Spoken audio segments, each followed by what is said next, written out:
Hello बच्चों बच्चों आज हम जो पढ़ेंगे वो है collision in one dimension. Head on collision, direct impact, कई सारे नाम है इसके।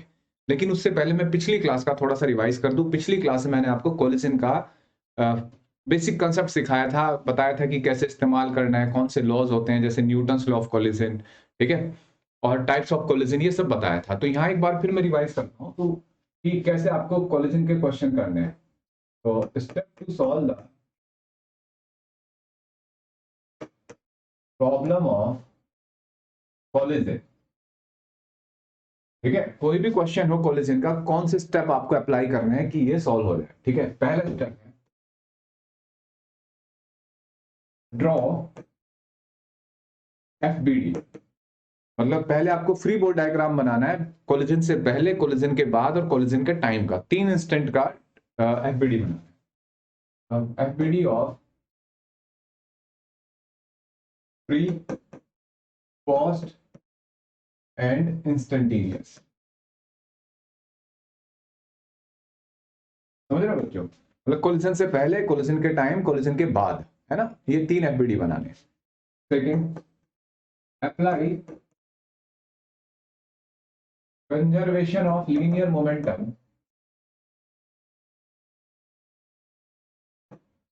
इन possible direction. Possible direction, sir possible क्यों? कई बार ऐसा हो सकता है बच्चों, एक्स डायरेक्शन में मोमेंटम कंजर्व हो पा रहा है, वाई में नहीं हो पा रहा है, तो पॉसिबल डायरेक्शन में मोमेंटम कंजर्व करना है। ठीक है, third, apply Newton's law of collision. ठीक है, ऑफ कोलिजन। अब ये कौन सी डायरेक्शन में, कौन सी डायरेक्शन में अप्लाई करते हैं बच्चों Newton's law of collision? Common normal के। यहाँ एक बात और है बच्चों जो आप नोट कर सकते हो कि कोलिजन के सिचुएशन में ये देखो एक्सटर्नल फोर्स कौन से हैं, और मैंने बताया था कि जो नॉन इंपल्सिव फोर्स होंगे उनको सोचना नहीं है, भूल जाओ उनको। लेकिन जो इंपल्सिव फोर्स हैं उनको चेक करते हैं कि कौन सी डायरेक्शन में है। जिस डायरेक्शन में इंपल्सिव फोर्स लग रहे होंगे वहां मोमेंटम कंजर्व नहीं कर पाओगे आप। ठीक है, तो ये चीजें हमने, लीनियर मोमेंटम कब कंजर्व करते हैं, सिस्टम कैसे कंसीडर करते हैं, ये सब आपको पता भी है। तो एक बार जस्ट दिमाग में रखना है इस बात को। ठीक है, तो ये 3 स्टेप है बच्चों, इनसे कोई भी क्वेश्चन कर सकते हो आप कोलिजन का। तो शुरुआत करते हैं, देखो हेड ऑन कोलिजन, और दूसरा नाम है बच्चों इसका डायरेक्ट इम्पैक्ट।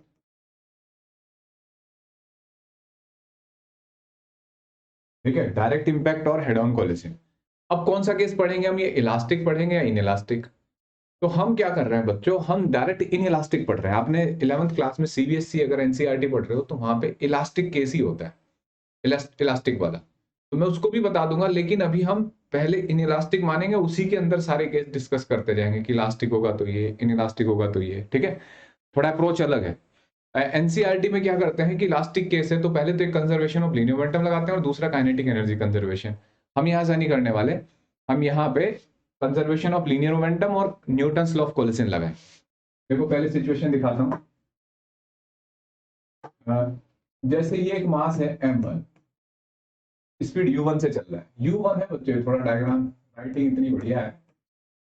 ये u2 से चल रहा है। ठीक है, स्पीड है u2, ऑब्वियसली u1 ज्यादा होना चाहिए, तो यहाँ टकरा है। ठीक है, टकराए तो यहाँ नॉर्मल एक्शन लगाएंगे एक दूसरे पे, है ना। अच्छा, अगर मैं कहूँ कि कॉमन नॉर्मल और कॉमन टेंजेंट की डायरेक्शन बताओ, तो ये कौन सी डायरेक्शन है बच्चों? Common normal. ये कौन सी है? Common tangent. ये पता है ना आपको। अब टक्कर खाने के बाद इसकी स्पीड हो गई v1 और इसकी स्पीड हो गई v2। ठीक है, कोलिजन कौन सा है? इनइलास्टिक कह रहा हूं मैं। ठीक है, कोई इनइलास्टिक कोलिजन है। अब सबसे पहला काम क्या है आपका? कंजर्वेशन ऑफ लीनियर मोमेंटम लगाओ। तो कंजर्वेशन ऑफ लीनियर मोमेंटम,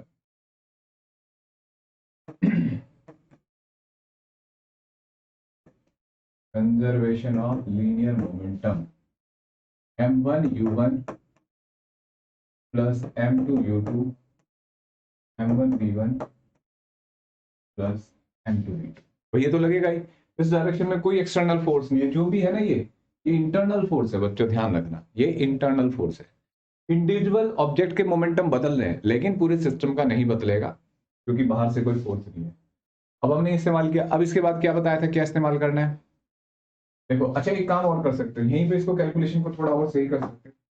ये 1 वाले एक तरफ लिख लो, 2 वाले। अच्छा हमें करना क्या है, क्वेश्चन ये भी तो है ना, हमें बच्चों ये फाइनल वेलोसिटी बतानी है। हम न्यूटन की फिजिक्स में हमेशा फ्यूचर ही पता करते हैं। भाई क्या करते हैं, इनिशियल पैरामीटर दे रखे हैं, इनिशियल क्वांटिटी और फाइनल क्या होगा, है ना। तो फ्यूचर को प्रेडिक्ट करते हैं, तो फ्यूचर को प्रेडिक्ट करना है तो हमें फाइनल वेलोसिटी v1 v2 चाहिए। तो दो अननोन है, तो पहले हम 1 वाले एक तरफ कर लेते हैं, तो जैसे m1 इसको इधर ले आओ, उसको उधर ले जाओ, तो ये हो जाएगा u1 माइनस v1 और वहां पे m2 v2 माइनस u2। ये इक्वेशन है, क्लियर है। अब देखो इसके बाद Newton's law of collision, Newton's law of collision लगाएंगे, ठीक है। और क्या होता है न्यूटन्स लॉ ऑफ कॉलिजन, ये चेक करो। तो velocity of separation v2 minus v1, भाई वेलोसिटी मैं लिख दूं यहां एक बार, ओ ओ ओ velocity of separation upon velocity of approach equal to क्या होता है ई क्या है यहाँ पे, चार्ज ऑफ इलेक्ट्रॉन या कुछ और। ई यहाँ पे है बच्चों कोफिशिएंट ऑफ रेस्टिट्यूशन, की बॉडी कैसे रेस्टिट्यूट करती है, अपने आप को रिगेन करती है ना। अब देखो वेलोसिटी ऑफ सेपरेशन, ये टक्कर खा के जा रहा है ऐसे, तो मान लो इसकी स्पीड बढ़ गई, मान लो ये 40 है और ये 15 है, तो वेलोसिटी ऑफ सेपरेशन क्या लिखोगे आप, v2 माइनस v1 नहीं लिखोगे, इसी वेलोसिटी में सेपरेट हो रहा है ये। अभी तेज जा रहा होगा स्लो तो सेपरेट हो रहे हैं, और इस केस में ये स्पीड कम है, ये ज्यादा है, ये कम है, ये इसकी तरफ आ रहा है। तो मान लो ये 30 की स्पीड से जा रहा हो और ये 10 की, उल्टा ये 10 की स्पीड से जा रहा हो, ये 30 की, तो नेट कितनी स्पीड से आगे की तरफ बढ़ रहा होगा, 30 माइनस 10 20 से ना। तो वेलोसिटी ऑफ अप्रोच क्या होगी, u1 माइनस u2। तो देखो वेलोसिटी ऑफ सेपरेशन क्या लिखेंगे हम, v2 minus v1, velocity of approach, यहाँ अप्रोच कर रहा है ना ये पहले, तभी तो टक्कर होगी, और यहाँ क्या हो रही है, सेपरेट कर रहे हैं, ठीक है। तो u1 माइनस u2, समझा बच्चों। तो देखो ये हो जाएगा v2 minus v1 equal to e u1 minus, समझ रहे हो बच्चों। अब हमारे पास दो अननोन है v1 v2, है ना, और दो इक्वेशन है, तो इजीली सोल्व किए जा सकते हैं। तो देखो हम क्या करने वाले हैं बच्चों, यहां से v2 की वैल्यू v1 ई u1 माइनस u2, ये फर्स्ट में पुट कर देंगे इसमें, ठीक है। तो देखो भाई जब इसे सॉल्व करोगे, पुट इन इक्वेशन 1, ये वैल्यू यहां रखोगे, इक्वेशन 1 लिख देते हैं चलो इसको। जब सॉल्व करोगे बच्चों तो देखो क्या मिलेगा, v1 इक्वल टू आएगा m1 minus e m2 upon m1 plus m2 u1 1 plus e m2 u2 upon m1 plus m2, ठीक है। ये आएगा, सर कैसे आएगा करके देखना बच्चों, ये कैलकुलेशन मुझे याद है, काफी लेंथी कैलकुलेशन है, तो आप इसको रखो, इसे सॉल्व करते जाओ, ये आएगा। ये इक्वेशन हमने मान ली ए, ठीक है, v1 आ गया। सिमिलरली v1 की वैल्यू यहां रखना, ठीक है, पुट इन सेकेंड इक्वेशन, यहां से v2 आएगा 1 प्लस ई m1 u1 upon m1 plus m2, ठीक है, प्लस m2 माइनस ई m1 u2 upon u1 plus u2, ठीक है। ये इक्वेशन बी है, समझा बच्चों। कैलकुलेशन भी करनी है आपको। अब इसके बाद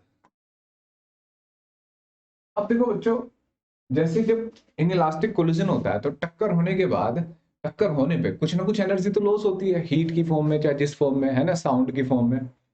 तो वो एनर्जी लॉस किस वजह के, कौन सी पार्ट में से हुआ, काइनेटिक एनर्जी में से हुआ ना, मोशन हो रहा था उससे टक्कर हुई, तो मोशन का हिस्सा गायब हुआ ना, तो मोशन यानी कि काइनेटिक एनर्जी का लॉस। तो हमें ये पता करना है इस केस में loss in kinetic energy, loss in kinetic energy, ठीक है, वो चाहे जिस फॉर्म में हुआ, हीट में, साउंड में, जिस भी फॉर्म में। तो क्या करेंगे, जब लॉस देखना होता है बच्चों तो क्या करते हैं, इनिशियल माइनस फाइनल, जब चेंज देखते हैं तो फाइनल माइनस इनिशियल, तो के इनिशियल माइनस के फाइनल, डेल्टा के ई, ऐसे लिख लिया।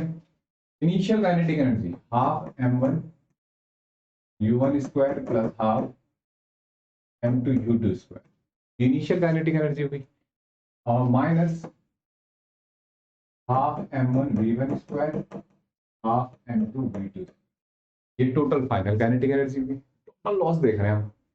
अब देखो बच्चों कितनी आसान कैलकुलेशन है। अब आपको क्या करना है बच्चों, ये जो v2 है यहाँ पे रखो, v1 यहाँ पे रखो, और होल स्क्वायर पे। ये आसान कैलकुलेशन है, बहुत लेंथी कैलकुलेशन है, करते जाओ, बहुत दिन बाद ये आंसर आएगा। देखो बच्चों, half m1 m2 upon m1 plus m2 u1 minus u2 का whole square 1 minus e square, ठीक है, ये आंसर आएगा। ये क्वेश्चन सी मान लीजिए। क्लियर है बच्चों? तो देखो ये कौन सा केस हो गया, इन इलास्टिक है ये। अब अगर आप E की वैल्यू 1 रखते हो तो कौन सा केस हो जाएगा, इलास्टिक। E इक्वल टू 0 रखोगे तो प्लास्टिक, यानी कि परफेक्टली इलास्टिक। और E की कोई वैल्यू दे रखी है तो वो यही लिखोगे आप। अब बहुत सारे बच्चों का क्वेश्चन होता है, सर क्या फॉर्मूला याद करें ये सब। देखो ये किताबों में लिखा है तो मैंने भी लिखा दिया, जरूरी नहीं कि आपको फॉर्मूला याद हो, आप कंसेप्ट से भी अप्लाई करके सॉल्व कर सकते हो क्वेश्चन, ठीक है। तो देखो अभी बता रहा हूँ, पहले लिख लेते हैं सारी थ्योरी। देखो बच्चों ऐसे सोचो, अगर इलास्टिक कोलिजन हो जाए, in case of elastic collision, case of elastic collision, तो इलास्टिक कोलिजन में E कितना हो जाएगा बच्चों, 1। देखना क्या बनेगा, ये V1 equal to m1 minus m2 upon m1 plus m2 u1 plus 2 m2 u2। 2 कहां से आया, 1 प्लस 1 कितना होता है 2, m1 प्लस, ठीक है। सिमिलरली बच्चों V2 कितना हो जाएगा, 2m1, देखो यहाँ पे रखो, 2m1 u1 upon m1 plus m2, और ये कितना हो जाएगा बच्चों, m2 minus m1 upon m1 plus, ये वेलोसिटी आती है, ठीक है, फाइनल वेलोसिटी। और अगर मैं लॉस की बात करूं तो लॉस कितना है, तो डेल्टा के ई। देखना बच्चों, अगर तुम ई 1 होता है तो 1 स्क्वायर माइनस 1 0 हो जाएगा नहीं पूरा, तो लॉस कितना 0। ये बात हमें पता भी है भाई कि काइनेटिक एनर्जी में कोई लॉस नहीं होता, ठीक है। फाइनल काइनेटिक एनर्जी इनिशियल के बराबर होती है, ड्यूरिंग कोलिजन थोड़ी देर के लिए वो किसी और फॉर्म में कन्वर्ट हो जाती है, ठीक है। इतना समझ में आया? तो ये काइनेटिक एनर्जी। अब इलास्टिक कोलिजन के केस आएंगे। इसी में एक मजेदार बात है बच्चों, इसी केस में मान लो अगर दो इक्वल मास है, ठीक है, दो इक्वल मास है, जैसे ये m, ये स्पीड u1 से, और ये m2, और ये स्पीड, ये भी स्पीड, ये स्पीड u2 से, मास सेम है बच्चों, इक्वल मास है ना, और कौन सा कोलिजन कर रहे हैं, इलास्टिक। तो हमें ये पता करना है कि इनकी फाइनल वेलोसिटी कितनी होगी। तो देखना जरा, इसी में रख देते हैं। जब आप v1 इक्वल टू रखोगे, m1 बराबर होंगे, m से m कट जाएगा, है ना, ये पूरा टर्म 0, और ये m2 m हो जाएगा, नीचे 2m कट जाएगा, तो कितना आ रहा है v1, देखो ये पूरा 0, और ये ऊपर 2m और नीचे भी 2m कट के u2 आ रहा है, नहीं आ रहा है, तो v1 आ गया u2, और v2 कितना होगा, देखो यहाँ 2m, भाई m1 m2 बराबर है ना 2m, m plus m 2m cut जाएगा u1, और m माइनस m 0, एक मिनट, ये u2, ठीक है। तो सोचो ये भी, यहाँ पे भी क्या बचे, यहाँ बचेगा u2, तो सॉरी यहाँ क्या बचेगा u1, अब इसको ध्यान से देखो, यानी कि जो m, मान लो ये a है, ये b है, ठीक है, तो v, इसकी वेलोसिटी v1 होनी चाहिए ना, अगर मैं a लिख रहा हूं और इसको b लिख रहा हूं, इसकी वेलोसिटी v2 होनी चाहिए। तो ध्यान से देखो बच्चों, क्या लिखेंगे अब इसको, v1 कितना आया u2, और v2 कितना आया u1। अब ध्यान से देखना, यानी कि a की वेलोसिटी वो हो गई जो b की वेलोसिटी थी, देखना u2 हो गई, और b की वेलोसिटी कितनी हो गई जो a की थी। यानी कि अगर इक्वल मास कोलाइड करते हैं इलास्टिकली तो वो अपनी वेलोसिटी इंटरचेंज कर लेते हैं। मतलब equal masses interchange their velocity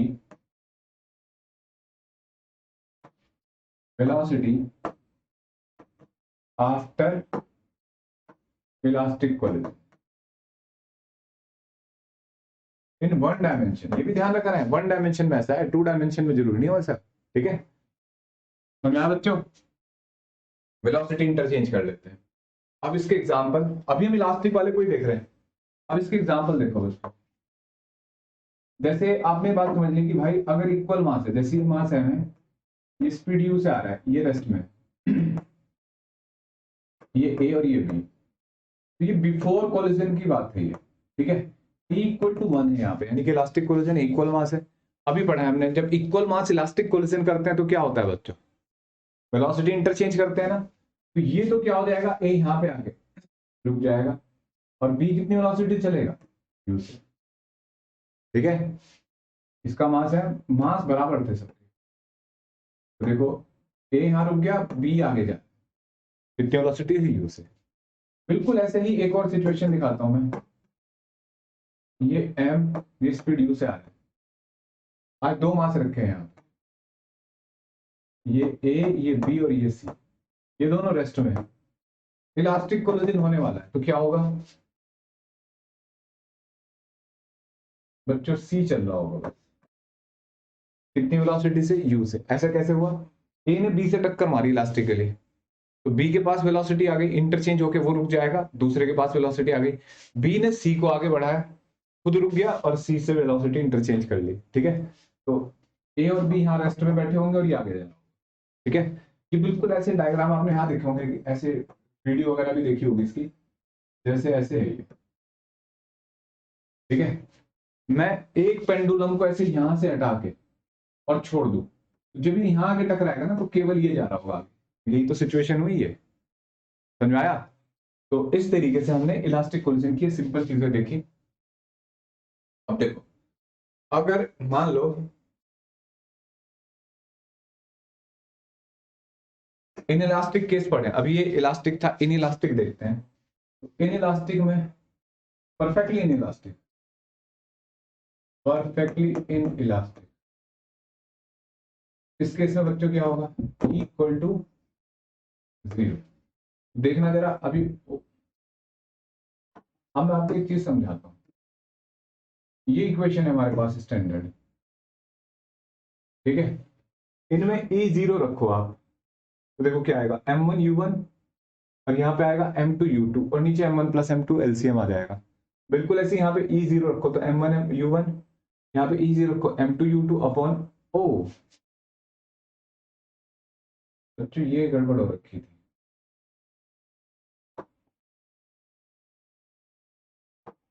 अच्छा हम इस वापस देखने आ गए, M1 प्लस, ठीक है। तो देखो, तो यहां से अब आप इसको सॉल्व करें, कितना मिलेगा बच्चों, अगर मैं E0 रखूं by equation A and B, ठीक है, क्या मिलेगा, V1 इक्वल टू आएगा M1U1 M2U2 upon M1 plus M2, V2 equal to भी यही आएगा, है ना।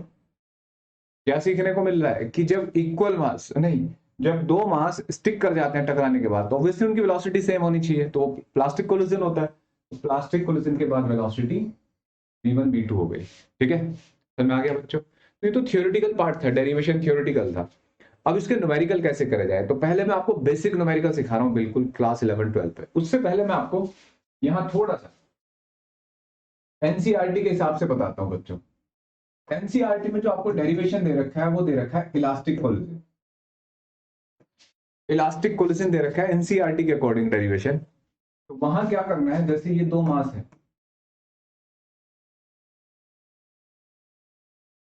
ये टक्कर खाए, टक्कर खाने के बाद ये m1 v1 वेलोसिटी से चला और m2 v2 वेलोसिटी, ठीक है।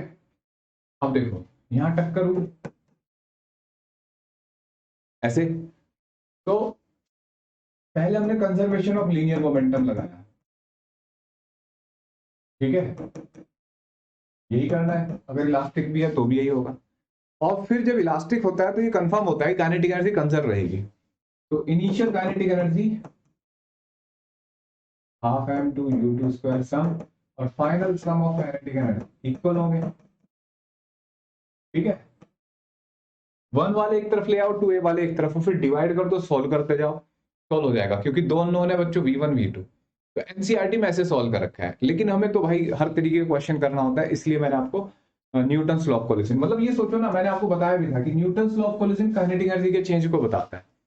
अगर E 1 हो जाए तो non change in kinetic energy, और E इक्वल टू 1 से छोटा है तो उसका मतलब लॉस हो रहा है। तो उसी का ऑप्शन है बच्चों ये, ठीक है। अब देखो आगे बढ़ते, अब न्यूमेरिकल कैसे करें, क्या ये फॉर्मूला याद रखें? नहीं, आपको न्यूमेरिकल में दो इक्वेशन बनानी है, एक लीनियर मोमेंटम कंजर्व करो और एक conservation of Newton law of collision. कैसा भी क्वेश्चन हो इजीली सॉल्व होगा। जैसे देखो ये 2 kg है बच्चों, की बात है, ये 4 मीटर पर सेकंड चल रहा है, और ये 3 kg है, ये 1 मीटर पर सेकंड से जा रहा है। E इक्वल टू क्या दे रखा है, 1/2, ठीक है। हमसे पूछा जा रहा है कि फाइनल टक्कर के बाद वेलोसिटी बताओ। तो इसका नाम ए रख लेते हैं, इसका बी। ए हो गया वेलोसिटी v, बी की वेलोसिटी v2। तो एक तरीका तो है कि सीधे फॉर्मूला याद रखो। मान लो इतने बड़े फॉर्मूले याद नहीं होते तो प्रैक्टिस रखो अपनी ऐसी कि डायरेक्ट ही कर लो, कंजर्वेशन ऑफ लीनियर मोमेंटम, ठीक है। कहीं यहाँ टक्कर हुई होगी बच्चों ऐसे, तो 2 इंटू 4, 3 इंटू 1, ये 2 ये 4 है ना, तो ये 2 ये 3। अब देखो 2v1 3v2, और ये हो गया 4 दूनी 8 और 3 11। जो हो सकता है किसी जगह कैलकुलेशन में मिस्टेक हो जाए तो उसको नेग्लेक्ट कर लेना, ठीक है, अपनी कैलकुलेशन खुद कर सकते हो। अब दूसरा है न्यूटन लॉ ऑफ कोलिजन। क्या पढ़ा है उसमें, वेलोसिटी ऑफ सेपरेशन, तो v2 minus v1 upon velocity of approach. कितनी वेलोसिटी से अप्रोच कर रहा है, ये 4 है, ये 1 है, 4 माइनस 1 इक्वल टू ई कितना दे रखा है, 1/2। तो v2 माइनस v1, 3 ये 2, तो 3v2 माइनस 3v1 ना, ऐसे ही ओहो देखो हो गई थी क्या गड़बड़, 2v2 2v1 इक्वल टू 3। दो इक्वेशन है बच्चों। आप क्या काम करो, इन दोनों इक्वेशन को जोड़ दो, है ना। तो जैसे ही जोड़ोगे फर्स्ट प्लस सेकेंड, इसको जोड़ना है, तो 2v1 ऐसे कट जाएगा, ये कितना हो गया 5v2, है ना।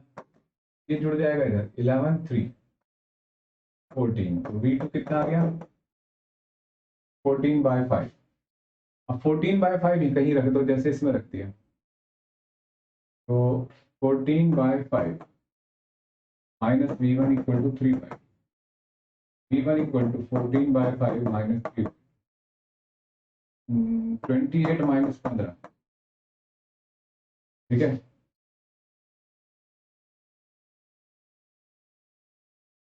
13/10 मीटर पर सेकेंड। क्लियर है बच्चों, कोई डाउट यहाँ तक? तो इस तरीके से सॉल्व करनी, कैलकुलेशन देख लेना भाई, हो सकता है कैलकुलेशन में गड़बड़ हो कुछ, उसके लिए मैं जिम्मेदार नहीं हूं, ठीक है। अब देखो इसी क्वेश्चन में क्या करते हैं बच्चों, सर मान लो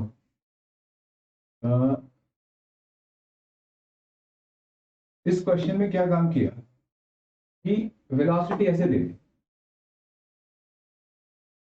ठीक है, और ये अप्रोच कर रहे हैं एक दूसरे को, और तब आपको सॉल्व करना है। ये बिल्कुल बेसिक क्वेश्चन है, इनमें कोई ट्विस्ट नहीं है, कुछ भी नहीं है। ठीक है, अब देखो क्या करना है बच्चों, आज आपको बिल्कुल बेसिक सिखाऊंगा ताकि आप कैलकुलेशन करना सीखो।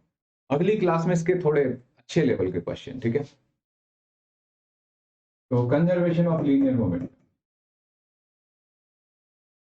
2 इंटू 4 प्लस 3 इंटू -1, देखना बच्चों 3 को -1 और 2v1 प्लस 3v2, ऐसे लिखेंगे ना, 3v2, 8 और 8 में से 3 गए 5, 2v1 प्लस 3v2। अच्छा एक बात और, एक बच्चे को लगा सर ये टक्कर खा के इधर भी तो जा सकता है कहीं पे भी, आप ये मान लो कि एक तरफ जा रहे हैं वो, ठीक है, हो सकता है ये गलत हो, लेकिन आपको ऐसे ही मानना है कि दोनों एक ही डायरेक्शन में जा रहे हैं, ये मान के चलना है। अगर गलत हुए तो माइनस आंसर आ जाएगा, तो माइनस बताएगा कि पीछे की तरफ जा रहे हैं, है ना। आपको एक ही डायरेक्शन मान के चलनी है, तो फॉरवर्ड को पॉजिटिव मान लेते हैं। तो देखो ये इक्वेशन हो गई। अब दूसरी equation, conservation of Newton's law of collision, Newton's law of collision, velocity of separation v2 minus v1 upon velocity of approach 4 minus of minus equal to e, that is 1/2। ठीक है, v2 minus v1, और ये 4 और 1 5 हो जाएगा 5/2। ठीक है, ये हो जाएगा 2v2 minus 2v1, जोड़ दो इन दोनों इक्वेशन को डायरेक्ट, तो 2v1 से 2v1 5v2 equal to 10। v2 कितना आ गया, v2 2 है, समझा बच्चों, v2 की वैल्यू 2 है, आप किसी एक में रख दो, जैसे इसमें रख दो तो v1 आ जाएगा।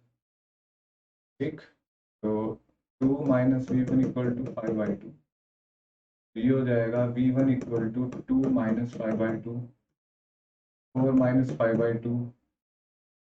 ठीक है, और ये -1/2, v1 -1/2 आ जाए, इसका मतलब ये इधर की तरफ जाए, ये बात टक्कर खा के ये वापस हो जाए।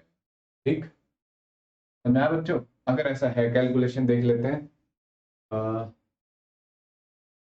3 -1, 8 में से 3 गए, 8 में से 3 गए 5। ठीक है, ठीक है, कैलकुलेशन बाकी चेक करते रहो। जो माइनस आएगा इसका मतलब वो है कि वो उल्टा जा रहा है, और जो प्लस आ रहा है कि वो सीधा जा रहा है। अब देखो बच्चों नेक्स्ट, अब जैसे ऐसे क्वेश्चन आ जाए, ये तो मैंने इलास्टिक का दिया, इलास्टिक आया कि 2 kg है ना 4 मीटर पर सेकंड से, और ये 3 kg है और ये रेस्ट में है, इलास्टिक है, टक्कर खाने के बाद इनकी स्पीड बताओ। कोई बड़ी चीज नहीं है, अब तो अब आप सीख गए, ये 2 kg, ये 3 kg। ये बिल्कुल सरल क्वेश्चन है, आज एकदम बिल्कुल बेसिक तरीके से समझा जा रहा है। तो क्या करना है बच्चों बताओ, कंजर्वेशन ऑफ लीनियर मोमेंट, आप वीडियो पॉज करके करते रहो, क्वेश्चन चेक कर लो। तो 2v1 plus 3v2, final momentum initial कितना है 2 इंटू 4 और 3 इंटू 0, तो 2v1 प्लस 3v2 8 आ गया। ठीक है, इसके बाद Newton's law of collision, velocity of separation upon velocity of, ठीक है, ये कितना हो जाएगा v2 minus v1 equal to, clear है बच्चों। यहां से इन दोनों इक्वेशन को जोड़ दो। ठीक है, जब जोड़ोगे बच्चों, नहीं जोड़ने में फायदा नहीं, पहले 2 मल्टीप्लाई कर, तो 2 मल्टीप्लाई कर दिया तो 2v2 माइनस 2v1, ऐसे कर दिया है ना। अब देखो अब जोड़ो इन क्वेश्चन को, तो 2v1 से 2v1 कट गया, ये हो जाएगा 5v2 इक्वल टू 8 और 8 16। ठीक, ये कितना हो जाएगा 16/5, और 16/5 की वैल्यू किसी एक इक्वेशन में रख दो तो उस तरीके से वैल्यू आ जाएगी। तो बस सीधा सीधा ये पता लगा कि कंजर्वेशन ऑफ लीनियर मोमेंटम लगाओ, न्यूटन्स लॉ ऑफ कोलिजन, वैसे सिंपल क्वेश्चन डायरेक्ट किए जा सकते हैं।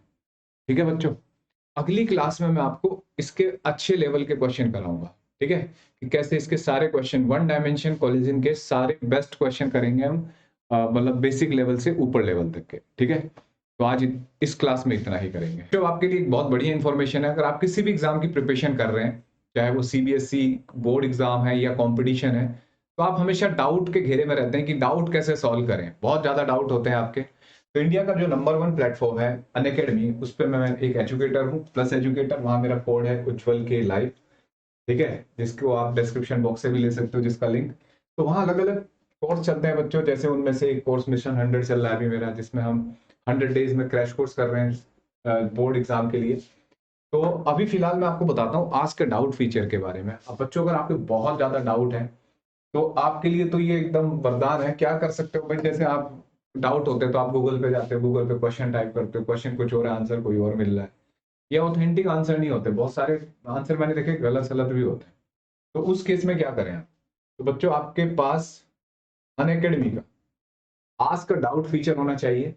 इसमें क्या करते हैं बच्चों, आपके पास लर्निंग ऐप अगर है अनअकैडमी का, अगर आपके पास नहीं है तो अनअकैडमी लर्निंग ऐप, आप डिस्क्रिप्शन बॉक्स में जाओ, लिंक मिलेगा, वहां से ऐप ले सकते हैं।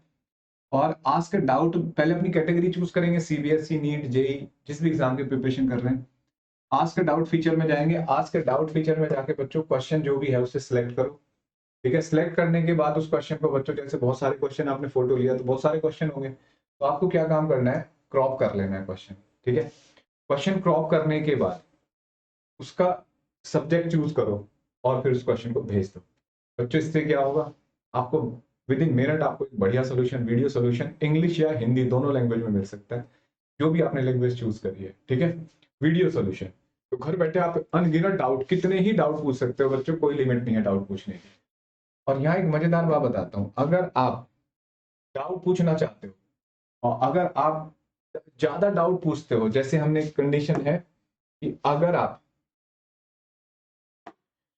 देखो बच्चों, आस्क डाउट में अगर आप हाईएस्ट डाउट पूछे आपने एक दिन में, ठीक है, और हाईएस्ट डाउट इन अप्रैल, दो कैटेगरी है, तो दोनों केस में आपको बच्चों मर्चेंटाइज मिलेंगे आईपीएल के, ठीक है। तो एक बढ़िया मौका है। अगर आप मैक्सिमम डाउट पूछो, भाई डाउट तो होंगे ही ना आपके, इसमें तो कोई खर्चा नहीं होता, नुकसान नहीं होता।